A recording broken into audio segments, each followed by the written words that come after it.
Hey guys, welcome back. It's Jesse. Today we're going to be reacting to some more scary TikToks and stories. Alright, sit back and relax. Let's get to it. Let's talk about something genuinely terrifying. If you're new here, hi. I usually talk about pretty scary stuff, and today I'm going to be talking about an email I got in my inbox titled My Mimic / Ghost. If you don't know what a mimic is, it's specifically a spirit that can mimic the way that someone talks. Now, this is usually associated with someone that you trust or love. And me personally, I think the entire goal of a mimic is to catch you off guard. So let's get into it. This story comes from Maddie, who says that this entire thing started when she was in 6th grade. Now, it's important to note that Maddie's mom used to take her phone at night and put it on the charger in the kitchen. So the previous night, she obviously handed her phone in, whatever. Maddie wakes up, goes to the kitchen to get on her phone. It's about 6 a.m. at this point. Everyone in the house is asleep when she starts to hear her name being called. Now, the way that she describes it in the email is like it was a whisper in her ear, but it was also very far away.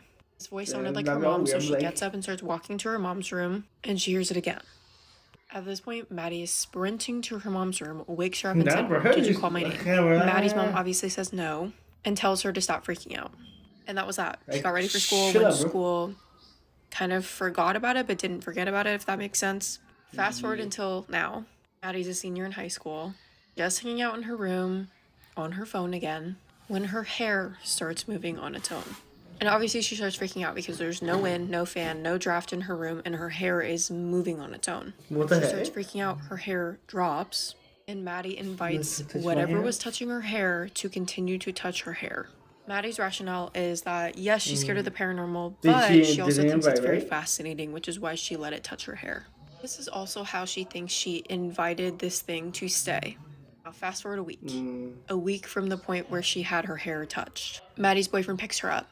Maddie and her boyfriend drive to her boyfriend's house, and her boyfriend is like, "Hey, I have to shower really quick. Do you want to come inside?" Because it was summertime and it was hot out, Maddie didn't want to go inside and just asked to stay in the car. Boyfriend said yes, left the car running, etc. As Maddie's on her phone, the sun is starting to set. She sees her boyfriend's brother get home with his girlfriend. They get out, they go inside. As they're going inside, the car that Maddie is in begins to shake. Now, she did say it could have been the wind.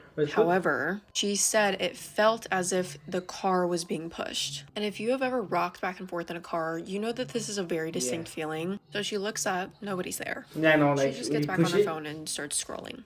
This is where things get weird. She begins to hear someone moving in the backseat of this car.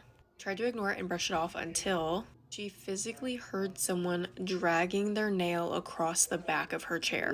Maddie said she could actually feel this thing drag its nail across the back of the seat. So she takes the blanket that is in her lap and throws it in the back seat, doesn't look in the mirror, tries to get on her phone again and tries to ignore it. She starts to text her boyfriend and says, like, "Hey, hurry up, what are you doing?" He responds back with, "I have to shower real quick, I'll be out soon." At this point, she's so petrified to get out of the car that she just turns the volume up on her phone and continues to try to ignore this thing. She then starts to hear heavy breathing coming from under her seat. Maddie texts her boyfriend again and is like, "You need to hurry up, there's someone in the car, I hear breathing." Her boyfriend responds and is like, "It's probably the wind, you're fine." But she can hear distinctly this heavy breathing coming from underneath her seat. Now, her phone was about to die at this point, and she knew that the moment her phone died, she was going to jump out of this car because she was not going to be in the same vicinity as this thing without communication. She's frantically texting her boyfriend like, "Please come outside, there is someone in your car." And the breathing gets heavier and heavier and heavier. Her phone gets to 1% and she just jumps out of the car, leaves everything behind. It's still running. Her boyfriend was ironically opening the garage door as that was happening, and she just ran into his arms and was like, "There is someone in your car." And you know where this is going. There was no one in the car. But her boyfriend did believe her because of how scared she looked. And Maddie also says that she has never felt that scared in her life. Now, personally speaking, I don't think that this is a mimic. I think that this is something that is genuinely trying to scare you and get a reaction out of you.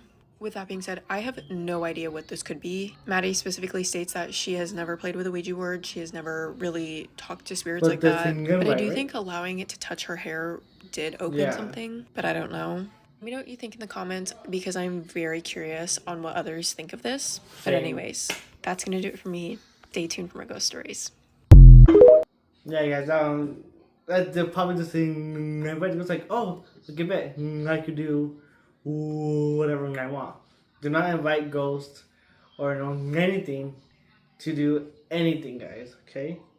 Gotta be careful when you're out here. It's dangerous, especially with the things that we don't know nothing about, guys. Alright, let's watch this next one. The story that I'm about to share literally gave me chills because it has happened to me in the past. It is literally the story that I told on here years ago that started this whole page from the very beginning. The person who submitted it does not want me using her real name, so we're gonna call her Carla. When Carla was about 12 years old, she went to visit her grandmother in Mexico. Now, her grandmother lived in a very small community where everyone pretty much knew everyone, so Carla felt pretty safe. One day, she decided to walk over to the corner store to grab a bag of chips and some soda. Once she got to the store, she ran into one of her friends that she had made on her previous visit. The minute she ran into her friend, they hugged each other, and it was as if no time had passed. They quickly started catching up with everything that had happened throughout the year. Once Carla was done, like buying her snack, she hugged her friend goodbye and decided to walk home while her friend stayed in the store. Right before Carla left, Carla very vividly remembers her friend saying, "It was so nice to catch up with you. Please don't forget me this time." Carla didn't think anything of it and went home. When Carla made it back to her grandmother's house, she very casually mentioned how she had run into her friend. The minute her grandmother heard who the friend was that Carla had ran into, her grandmother's face literally went completely white. Her grandmother then goes, "There's absolutely no way that you ran into that friend because that friend of yours passed away 6 months ago in a car accident in the street right down the road from that little convenience store that you went to." Carla then completely freezes and she's just stunned. Like, she can't explain how on earth she just happened to run into this friend that has been gone for months. Then as she's thinking back to like their interaction, she remembers that she never heard the store door open when her friend came in. Like, she never heard the door open. She also noticed that the cash register person never really acknowledged her friend. And when she went to hug her friend goodbye, her friend felt really cold, like abnormally cold. Carla has never shared this story with anyone because she feels that anyone who hears it may think that she is crazy. But one thing that Carla knows for sure or for certain is that what she hugged that day was not alive. Wait, I want to hear her story though. She said that it happened to her. Guys, we need to hear more. We need to tell her to tell us more about her story, guys. And that, I don't think that's never happened to me. I don't know. Had that happened to you? Hugging a dead person? No. Comment like it's happened to you before. It's crazy. She said it happened to her, so I'm gonna try to find that video and watch it. Alright, guys, let's get on to this next one.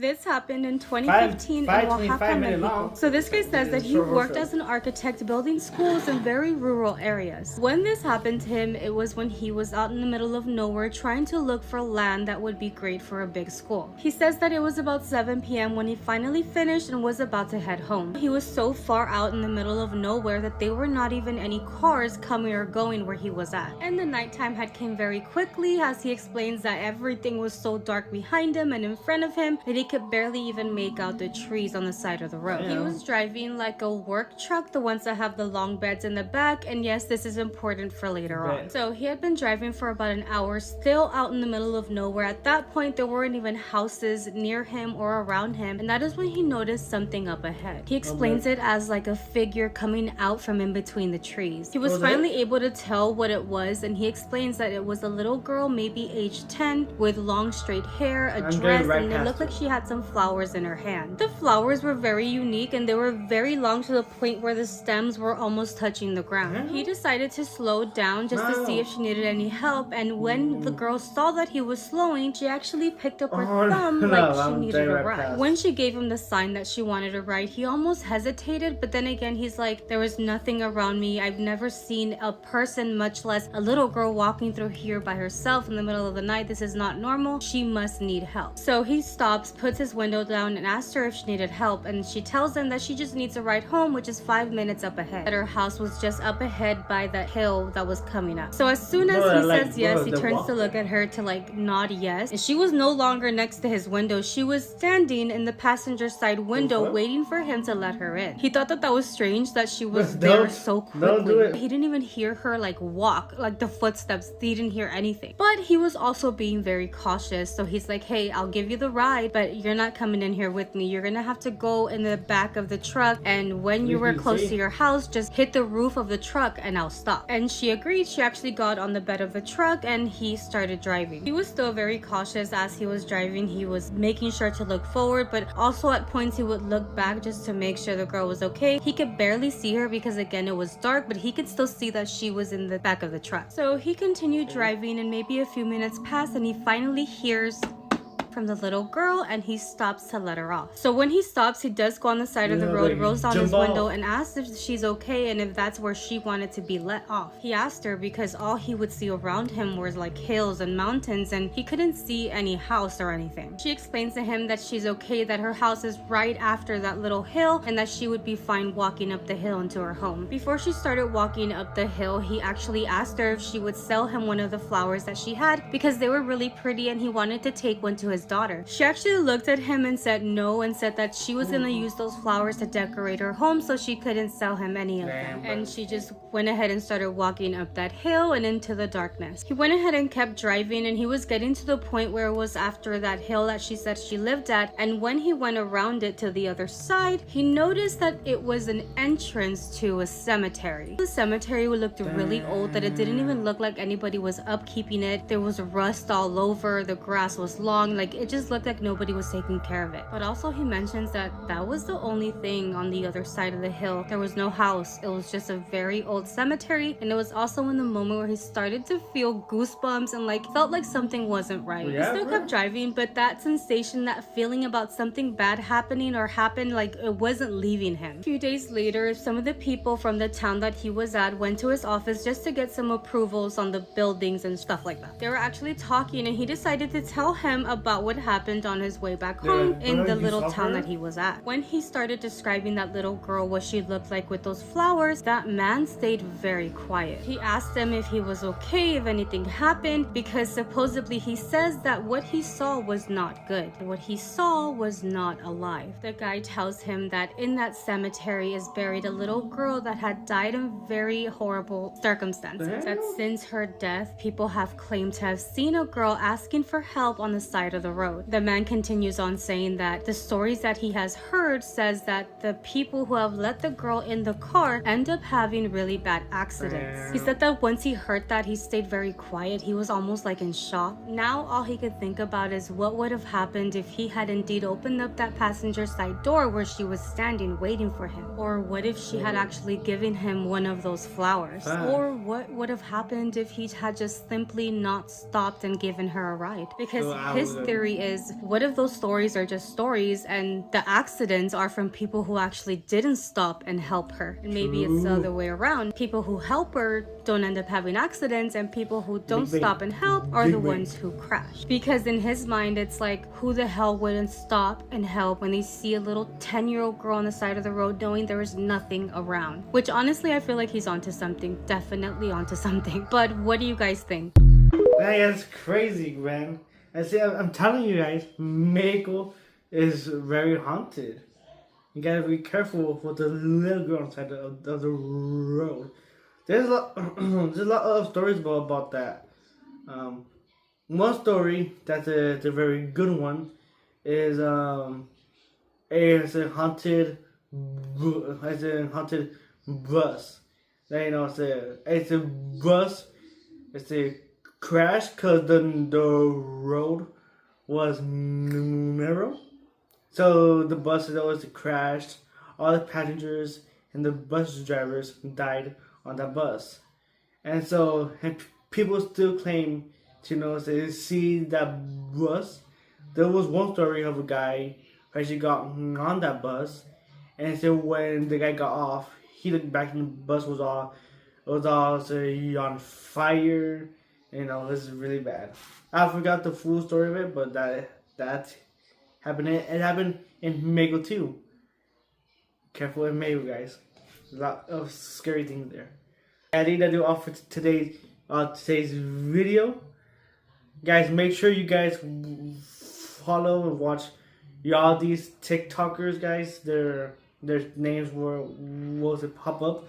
Also, guys, the reason why we're doing a lot of reactions lately is because I actually got a job. Yeah, I actually got a job, guys. You know, I had to wake up at 6 in the morning, actually. Be there at 7. Start work, you know. So, guys, hopefully we can do more better videos now. Well, you know, guys, I think that'll do all for today's video. Remember that 400 subscribers, guys. We're going to the Gravity Hills. And, you know, guys, it'll be a good investigation. Make sure you guys like, share, comment, and subscribe. And then do it all for today's video, right? Alright, so I'll catch you on the next one. Peace out, guys.